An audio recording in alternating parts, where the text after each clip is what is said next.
રાજ્યમાં વિકાસ તો થઈ રહ્યો છે, પરંતુ વિકાસ ક્યાંક પર્યાવરણના ભોગે થતો હોય તેવું લાગે છે। અમે વાત કરી રહ્યા છે ભરૂચ જીઆઈડીસીની, જ્યાં કેમિકલ માફિયાઓ બેફામ બન્યા છે અને ભારે પ્રદૂષણ ફેલાવી રહ્યા છે।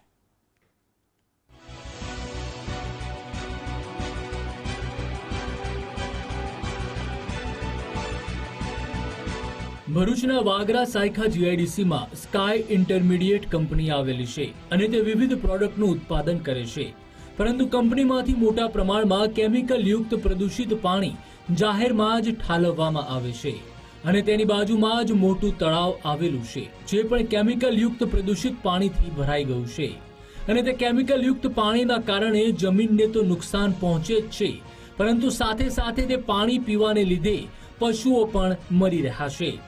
સ્થાનિક ખેડૂતો અને પશુપાલકોએ પણ ગંભીર આક્ષેપો કર્યા છે। ખેડૂતોની ખેતી નષ્ટ થઈ રહી છે અને પશુપાલકોના પશુઓ મોતને ભેટી રહ્યા છે। ચોમાસામાં વાવેતર કર્યું છે ને તે 24 કલાક પાણી આવે છે ખેતરમાં, વાવેતર કર્યું તે મજૂરી ખાતર બધું એમ જ જાય છે। બે ત્રણ વખત વાયુ બળી ગયું છે અને કંઈ સરપંચ લોકો પાસે કોઈ નિયત લેતા નથી।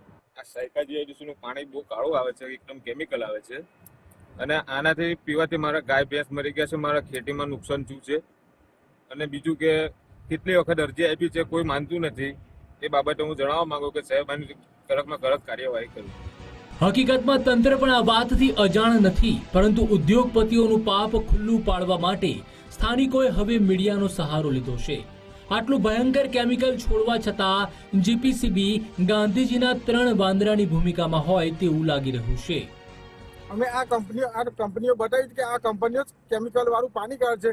જીપીસીબીની ટીમે એવું કીધું કે અમને કેમિકલ કંપનીઓ કરતી કેમિકલ કંપનીઓ નથી મળી, તો અમે જીપીસીબીની ટીમને રૂબરૂ બતાવવા માંગીએ કે જો અમે લોકેશન વાળી જગ્યા પર ઉભા ને પાણી સ્ટોક છે કાઢું અને હાલમાં પણ એ પાણી જાય છે, તો અમારી જે મીડિયા થકી તમને જે જાણ મળે તો તરત જ આ સ્કાય કંપની અને શ્લોકા ડાયઝની વિરોધમાં કડકમાં કડક કાર્યવાહી કરે।